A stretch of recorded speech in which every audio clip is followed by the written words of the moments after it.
দর্শক দেখতে পাচ্ছেন সেই গাড়ির মালিক কিন্তু এখানে চুপ করে এখানে আইসা বসে আছেন। আসলে গাড়িটা ভাঙছে ভাই, উনি আসলে আমাদের সমাবেশের ভিতরে যাচ্ছিল, তো আমরা বলছি যে চলে যান, গাড়িটা চলে যান। তো উনি বলতেছে যে আমি ডাক্তার। তো আসলে আমরা খোঁজ নিয়ে দেখলাম উনি আসলে ডাক্তার না। তো সবাই ওনাকে ভুয়া বলে আখ্যায়িত করছে। তো পরে উনি গাড়ি ব্যাক করে এখানে ঢুকাই দিচ্ছে আর কি হোটেলের ভিতরে।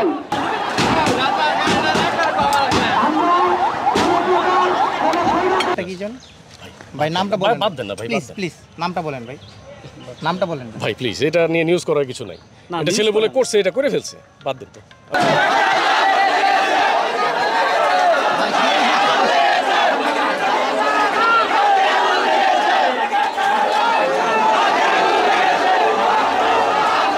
তো ওনাকে বলছে যে এখান থেকেও সরাইতে, তো উনি সরাই নাই গাড়িটা, নাশকতা করছে, যে কারণে ছাত্ররা বিশৃঙ্খল হইয়া অনেক মারধর করছে, ওনারা বাধা দিছে, ছাত্রদের উপর রাগারাগি করছে, এই জন্য আর কি ছাত্ররা হামলা করছে।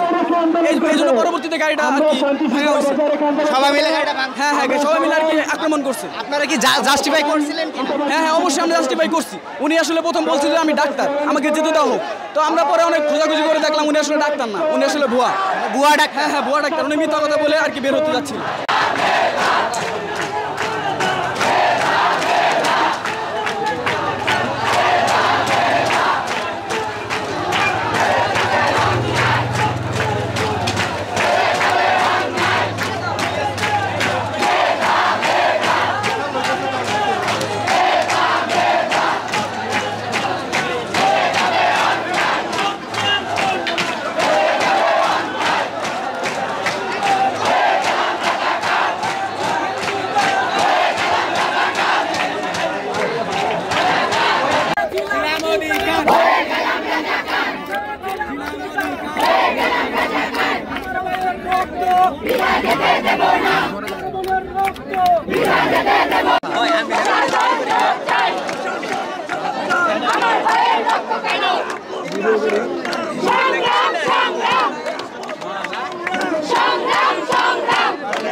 কে বলেছে